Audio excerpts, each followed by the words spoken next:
time for episode 3 of season 1 of the Sponsorship X podcast. In this season, we're 100% focused on ROI, and this podcast is no exception as we dive into post-event metrics and their long-term impact on sponsorship.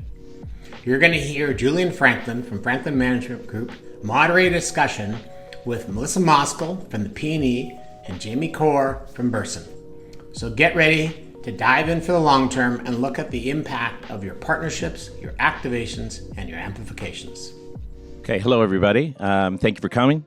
This is a live podcast with the ROI Sponsorship Forum called Post-Event Metrics, the Long-Term Impact of Sponsorships. My name's Julian Franklin. I'm happy to be your host today. I'm the principal of Franklin Management Group, a brand and sponsorship consultancy. And happy to have Jamie here, as well as Melissa. And we're going to have a great conversation. So looking forward to it. So first off, Melissa, why don't you tell us a little bit about yourself and your role at the P&E? Okay, so I am manager of corporate partnerships at the Pacific National Exhibition. We've just recently rebranded ourselves to the P&E because everyone calls us that all the time anyways. So I have been overseeing the partnerships team for about 10 years. Prior to that, I was in the meetings industry as a meeting planner for the tourism sector. And before that, I was a graphic designer.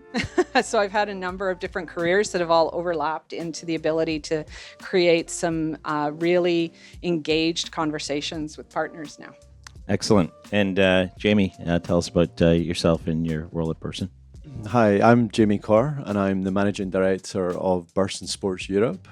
So Burson is a merger between two WPP agencies, which was Hill & Knowlton and BCW. So I joined the business last September and working across developing our business globally.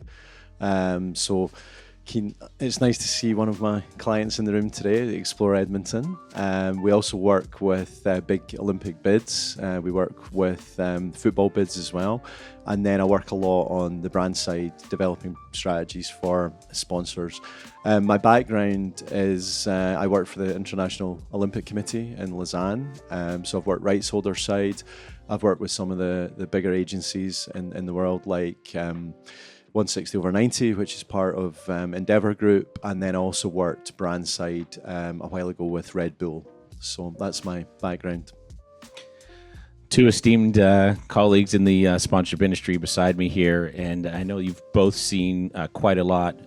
First question to you, Melissa, with the P&E and even throughout your career, what sponsorship activations have really stood out and really had that long-term impact for not only for yourself, but also the audiences that you served?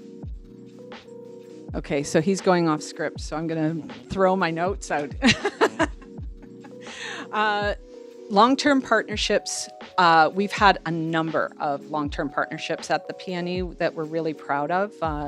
We've had partnerships that are unexpected, like CN Rail celebrating their 100th anniversary with us a few years ago, like a financial institution that was with us for 12 years, but not with us to promote financial institution, but to promote sustainability. A insurance company that has been with us for 14 years now, but they have been focused on child safety, not insurance sales. So it's sometimes fun to develop ROI around those pieces because it takes us in a bit of an unexpected path. Jamie, how about yourself?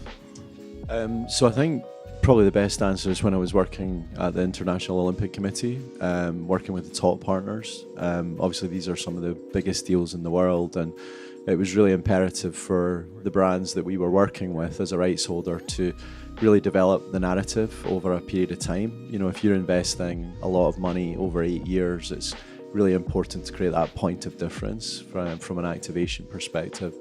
Outside of the Olympics, I think probably way back when I first started in sponsorship, it was in Scotland, and I was working with the Bank of Scotland, and it wasn't huge sponsorships, it was soccer, but I think some of the the most valuable sponsorships I was involved in were some of the community sponsorships. So there was something called the Bank of Scotland Midnight League, which was a diversionary activity, getting kids off the street on a Friday night. So very valuable for the bank from a community perspective, but it meant a lot of my time was spent on Friday evenings in some places in Scotland you might not want to be, but very rewarding from a career perspective. So, from what I'm hearing, for the both of you, there's some memorable aspects of, partnerships and sponsorships that happen in your career. What would you say, as we talk a little bit about metrics now, for yourselves, what are kind of the key metrics that you look at for a successful partnership, and what has kind of been that's kind of followed you throughout your career in the different places you've been, that's been something you brought to the Peony and also to Burson? It's a really good question, because I think it really depends on the brand. When I first started working in sponsorship, I wouldn't say the metrics were particularly robust. You might evaluate advertising value equivalent, which again, I wouldn't say it's a great metric. I think now it's more advanced. When we work with a brand, you sit down right at the beginning and speak to them about what they want to achieve, and there is so many metrics that could be used, and I actually think it needs to be tailored to that particular brand. And you have a bit of a perspective too, being on kind of the agency side and helping figure out what a client essentially wants. And in a lot of cases, do they know what they want, would you say, or you're helping them guide that?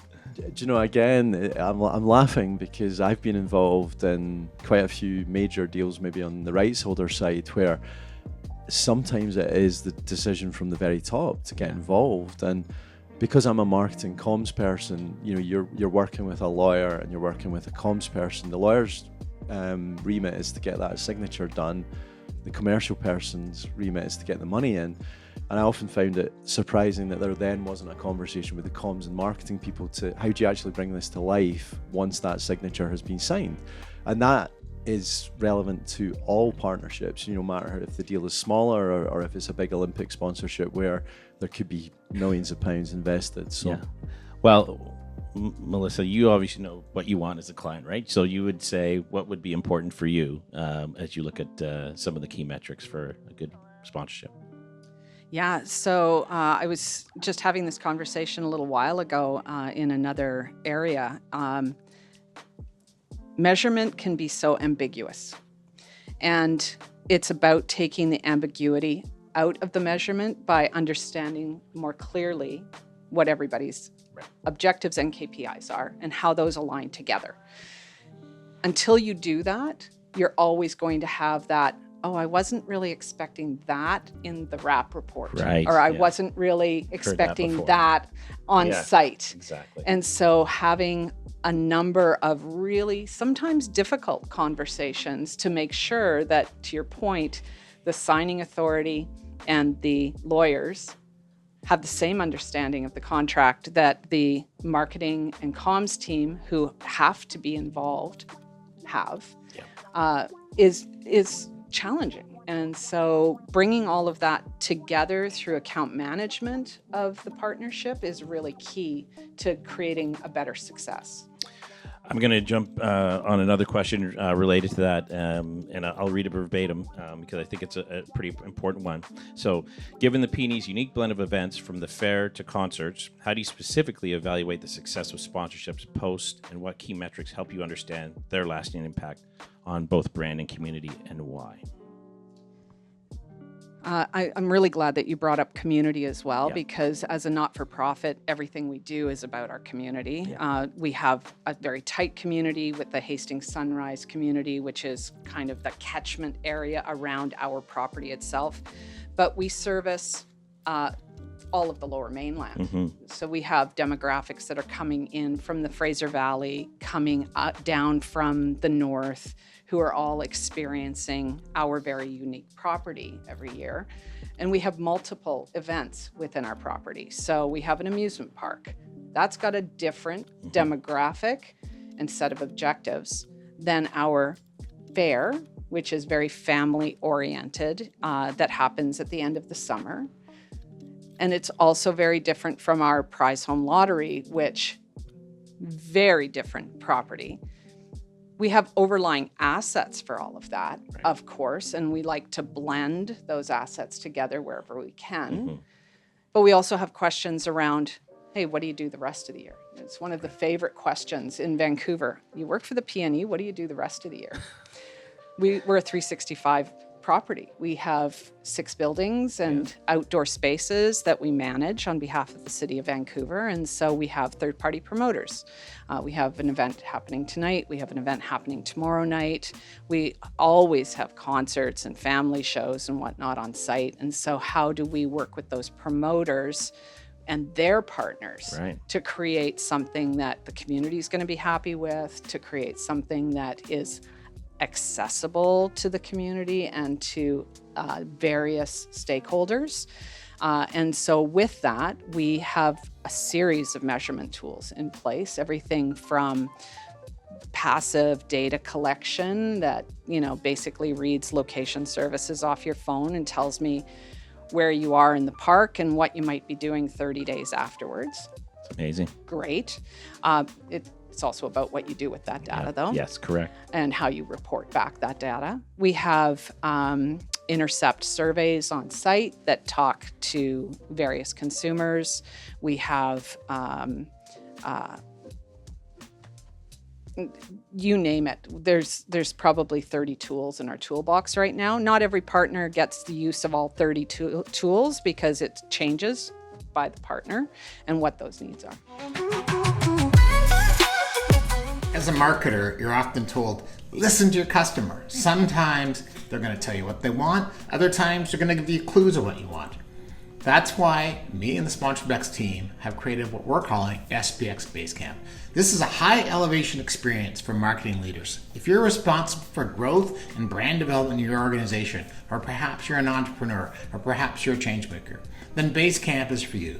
August 14th to 16th in Whistler, British Columbia.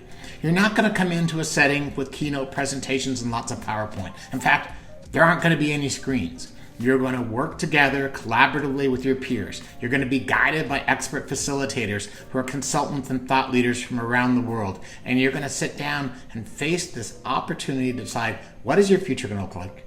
How are you going to get your organization there? And how are you going to personally reinvent yourself to make sure that happens? August 14th to 16th, Whistler, British Columbia. Sign up today. sponsorshipx.com/basecamp. Can I ask a follow-up on that? Because I think you raised something interesting. Maybe not everybody understands that P&E is a 365 event opportunity for partners, but also for the community. Is that a constant, answer that your question that people are asking, that you're trying to build more brand equity or more events? That, how are you combating that? Because it sounds like it's something that is an opportunity. Yeah, so we're 116 years old this year. Wow. 115 years old. We opened in 1910 as an agricultural fair, which was 2 weeks long at the end of the summer. We're not that anymore, but we've got generational history, people who think they know who we are. And so we made an active decision a number of years ago in the partnerships role to pivot our story to not-for-profit, community investment, 365 days a year, so that we could really allow people to understand who we are and what we do, which has made a huge difference in our impact. And now we're building a new venue that opens next year, and it's going to help us with that story, because we're going to go from 20 some odd shows a year to about 75 shows a year. Some of those are going to be commercial ventures. Some of those are going to be arts and cultural opportunities, local fairs and festivals that can utilize the space, and how we really start working stronger with our community to create a sense of being and a sense of play that happens 365 days of the year. It's exciting. And for the global podcast audience that's going to listen to this, can you share a little bit about that venue anymore? Sure. Yeah. Let's hear about it. Oh, yeah. Everybody can see the venue because we are very deep into construction right now. The first two struts that hold our incredible roof. That's going to be the largest single-span wood roof in the world when it opens next year. It is a brand new amphitheater that is permanent amphitheater. So we're going from, like every other festival in this city, we've always had to build in a stage and build in a space in order to hold a concert. It's going to be permanent space, and it's going to hold 10,000 people, and it's going to be state of the art. We're working with acousticians who are creating amazing sound. It's going to be move-in ready, so it will have rigging on the ceiling, it will have a bass lighting package, it will have a bass sound package, so that it can be really plug and play for emerging artists and smaller festivals that really need to have some support in what is going on. And it's going to be in the heart of Hastings Park, so you'll be able to see it from all the major highways as you're driving in. And it's going to be fully sustainable. So we're going to have water catchment to help with a salmon stream, and we're going to have LEED certification so that it's a fully green building. And we're pretty excited about it. Congratulations. Thank you. 116 years, and another 116 looks like the Peony's well on its way with these assets. It's great. We really are. And it also opened up partnership opportunities for us because we have our first naming rights partner, Freedom Mobile, has come in, and we're going to be the Freedom Mobile Arch, which is allowing that partner to have exposure on the West Coast to a much greater degree than they've had in the past, because they're looking to come in and disrupt the telecom industry. And so let's bring their name and their focus, and they're an amazing partner with a big community aspect to them and a big sustainability aspect to them, and they completely align with our values. That's perfect. Excellent. And a great segue to talk to Jamie, because it sounds like Melissa's really articulated some of the assets that the P&E has and is starting to highlight, but also new assets and lean into those. On the flip side, on your side, Jamie, as you talk about, great programs that you're able to execute and advise to your clients, what are the kind of the assets that you recommend, but also like in showcasing the success of some of the properties and deals that you do? Like, how important is PR? How important is social? How important is measurements that you would really go to for your clients?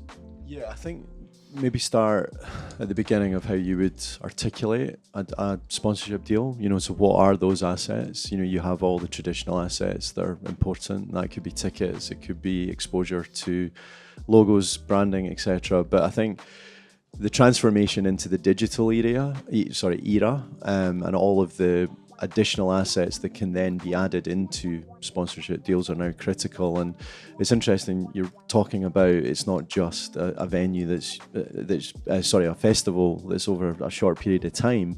If you start to really enhance your digital activation, you can tell a story over a 365-day period. So when we're advising any brand to be working with rights holders, it is, how are you telling that story consistently over a period of time? From our agency perspective, and then, how do you evaluate? There's various ways, as we've discussed already, so many metrics that can be put in place. There's the tangible ones that show you the real robust data that can be measured, but then there's also intangible metrics and measurements like social impact, which I find particularly exciting, because any sponsorship, if you truly look at what that brand is trying to achieve from a narrative perspective, are they potentially trying to create social impact and change society? That can be measured, but it needs to be robustly laid out at the beginning, and that needs to be a discussion with the rights holder or the property that you're getting involved in. So it's a great add-on, because I know we are at an ROI conference, and we've talked, and a lot of the conversations about how we're able to measure and how what ROI and ROO are for each of our particular roles.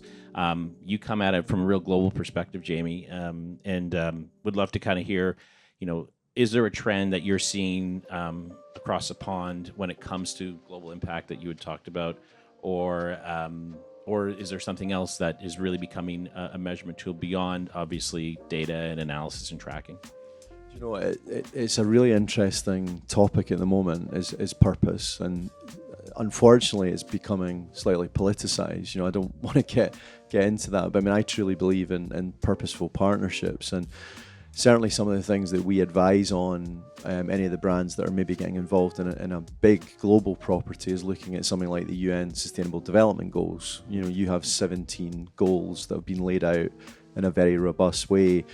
And if you work with global brands and you really dive into what they want to achieve over a period of time, you will find that, for example, environmental sustainability, which is one of the goals, is potentially something that they are keen to get involved in. So again, these are the sort of metrics that we're looking at from a global perspective. The other thing you've got to recognize is, look, every geographical territory in the world is slightly different in terms of how they view things, how the businesses view things. You know, we're doing a lot of work in India at the moment, which is a fascinating country. You know, it's a progressive country, 1.5 billion people. They have big plans for the future. You know, so. But again, the way that they look at things is going to be slightly different to maybe a North American project that we're working in. I spent a lot of time in Japan prior to the Olympics in 2020 or 2021 due to COVID. And again, it was a very, very different approach that the Japanese took to marketing.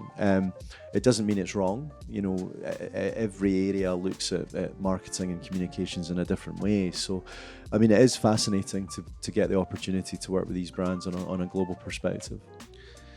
For you, Melissa, is there a particular challenge that you have in providing ROI for your partners, or even for yourself as you look at the P&E that you want to share? I think it goes back to that ambiguity, right? And just clearing the lane so that you're providing what is needed with some value add for us. And so it's becoming less of a challenge the more we incorporate that into our day-to-day conversations from the account management side. Would you say to that point too that the P&E knows what the value is and what you're bringing to the table to a partner, so the articulation of that is also pretty clear and upfront on what they're getting? I think for the most part, yes. We know our consumer very well, consumers, because there's different areas of our properties that have very different demographics. We've worked really hard over the last number of years to understand the measurements much stronger than we used to. You know, it's not just about having an agency call us and say, we want some space, and giving them some space and walking away from it, and it's up to them to do with what they want. We want them to understand, especially if they're coming in from somewhere outside of the Lower Mainland, who we are, who our consumer is, temper the expectations, under promise, you know, all of those pieces, right? And so that's where our focus has been for the last number of years. And then layering in purpose on top of that is really important for us as well. And trying to dig a little deeper as to what the partner can contribute to our community. If you're like most sponsored marketers, ROI probably keeps you up at night.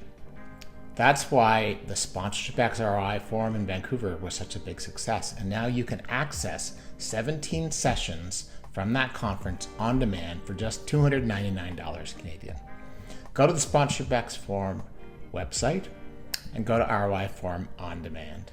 And there you'll find masterclasses, workshops, keynotes that will inform you about everything from ROI versus RO, valuation versus evaluation, fan sentiment as a metric, so you can sharpen your saw and up your game when it comes to ROI.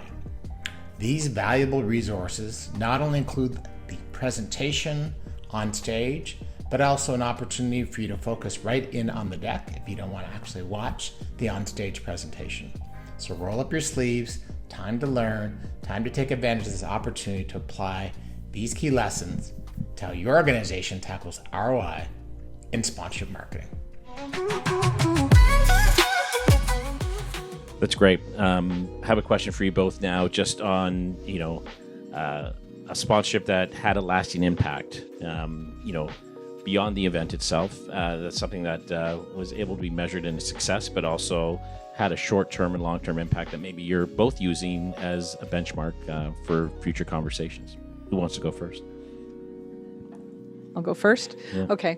I love this question. When I saw this come through on my inbox, it made me smile because I immediately go to a partnership that we had for about 12 years with a financial institution here in Vancouver.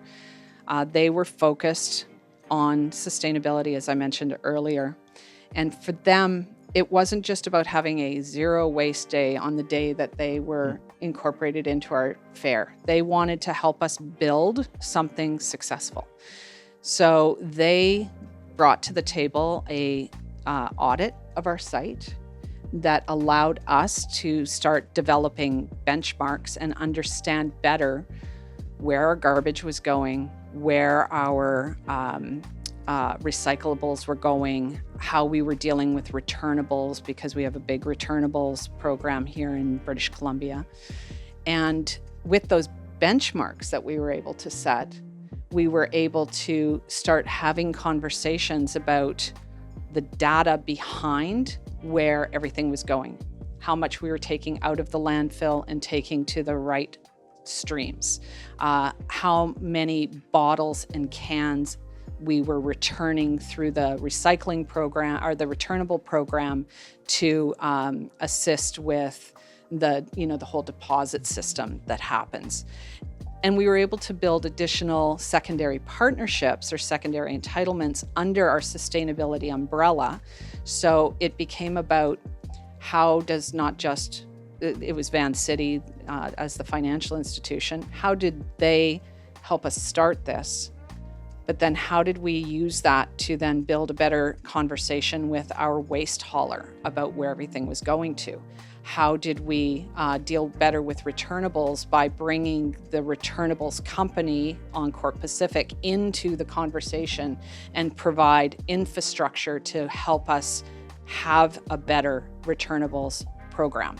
How do we sort better so that the hauler is getting a cleaner product? So we brought from a social impacts space, we brought in a group called the Binners Project who work on the east side of Vancouver. Many organizations outside of Vancouver would call them pickers. They call themselves the Binners Project here.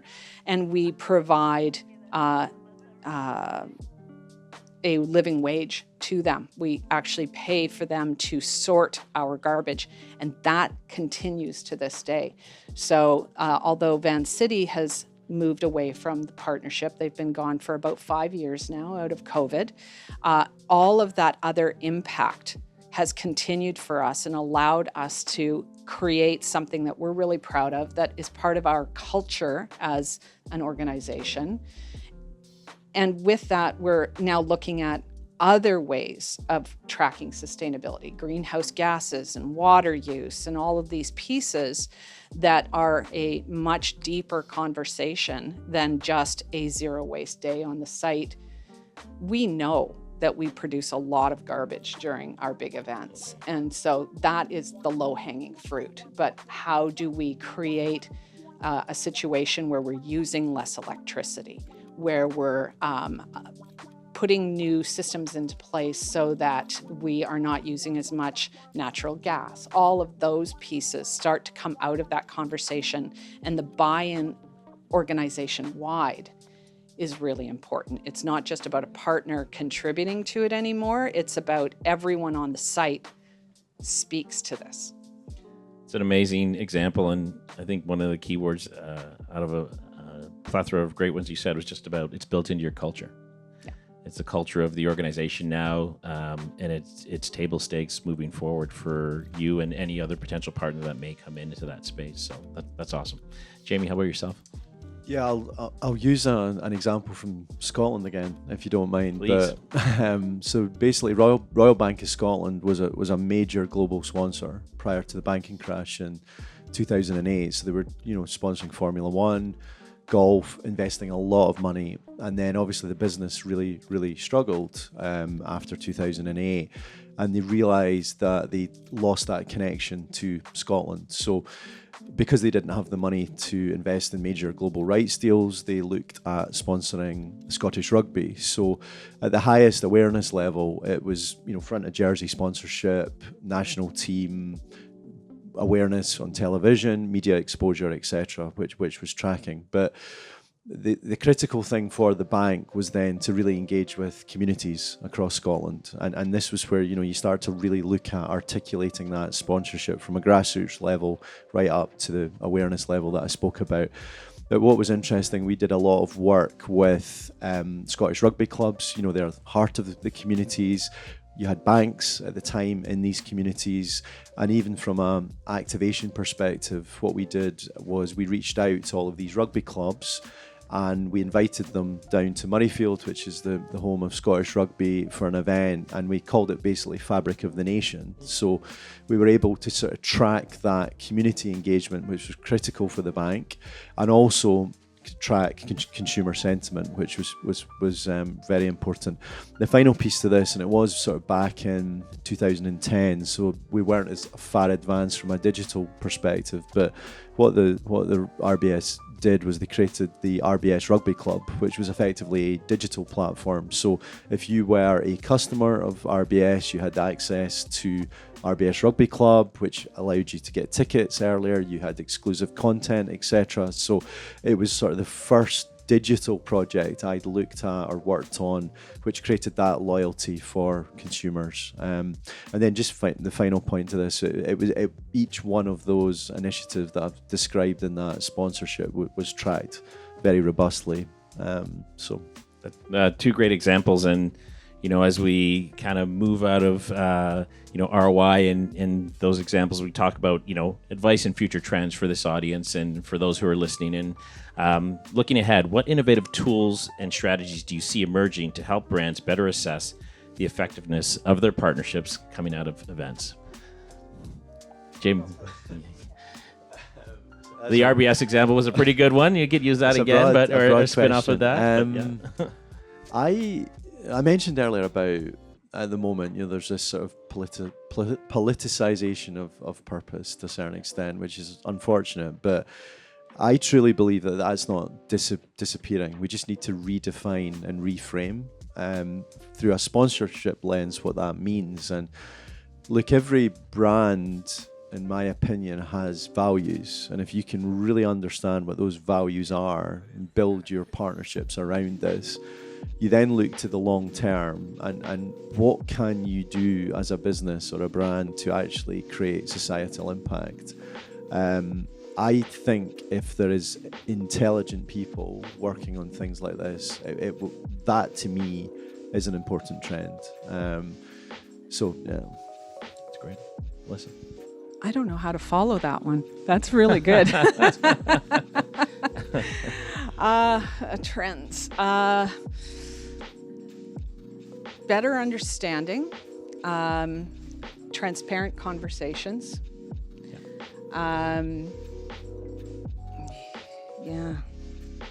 They all tie into They do. what Jamie's saying. And I may jump in on this too, just from my own personal experience. I've had the honor of being on the property side as well as the buying side. And, what has worked really well is, to your point, people who walk into these relationships knowing that there's an ability for this to be a long-term, not a quick fix, right? Not a one and done, component of a partnership. It never works. And I think you said it wonderfully with what you did with Van City and how that's continued, and what you're saying with RBS. Like, these are almost like a fine wine. They age over time. And when you invest in them, the data that comes out of it, the measurement that comes out of it, the ROI that will come out of it, it will naturally be there, because the good intentions of a brief and people working together in a relationship to build it usually wins out, right, at the end of the day. So I don't know if you would tend to agree or not, but that's what I've seen in my time. I think what Melissa said earlier is partnerships. Yeah. It's not sponsorship. It's true partnerships. Yeah. And you were talking about even the account management, which is imperative. If you are working with a rights holder, you want that mutually beneficial relationship. It's not transactional. Yeah. It should be collaborative. Yeah. And look, sometimes it's easier said than done. For sure. So You're right about that. There's a number of uninformed marketing professionals who just want that brag and tag. And those aren't effective under any circumstance. I'm sorry. It's impossible to properly measure impressions. If you just want some exposure, sure, we'll give it to you, but I can't give you results. So I try and steer away from that as much as possible. That's great. Last question. This has been great. Jamie, what do you see on the horizon for yourself professionally in the partnership game, shall we say? We're not saying sponsorship, but long-term partnership. What do you see professionally and a potential trend for the audience as well? Well, personally and professionally, I want to continue to grow the Burson business globally, and continue to work with some of the brands that we're having conversations with at the moment on major rights holder deals. From a trend perspective, I think probably back to my point about true purpose and partnerships. I'm going to talk about it a little bit in my session later today, but I do think we're at that precipice of the fifth paradigm of marketing, which is not my statement. It comes from someone called Raja Manar, who is the CMO of MasterCard. And he's written a fantastic book called Quantum Marketing, which I would highly advise reading, because it is about this sort of human-centric approach to marketing juxtaposed to data analysis. So, yeah. Melissa, how about yourself? Well, I'm really excited because the next year plus a few months is going to be amazing at our property.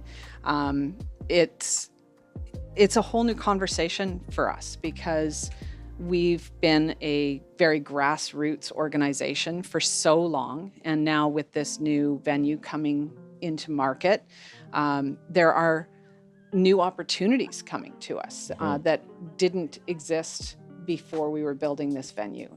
There's an excitement around Freedom Mobile coming to the West Coast. There is an excitement around being a secondary entitlement partner and what that entails. And so new brands are starting conversations with us. We're excited to pick up the phone and hear, oh, so-and-so wants to talk to you, where we've been trying to get in the door for 5 years. Now we've got something that is attractive, that is new, and we're the shiny new thing on the block again, which is exciting for us, and it creates a sense of, I shouldn't say this out loud because you never have this, but it creates some job security. I can see what the next 5 years are looking like for our business. That's amazing. Yeah. That's amazing. 116 years plus another 5 and another 116 on top of that, right? Yeah, I'll be retired by then. This has been great. Jamie and Melissa, we can't thank you enough on behalf of the ROI Forum for just, giving us such great insights. I think, for the audience that's listening and the audience that are here today, partnerships, some call it sponsorship, but I like the word partnership. It's a long-term game, right? And ROI yes, it is important, but, almost as important as that is the relationships that you're building together with your partner to develop the outcome that both will win. And when we have that, we're going to be able to do what Burson is doing, what the P&E is doing year over year over year. So with that, thank you very much, and congratulations to you both. Thank you.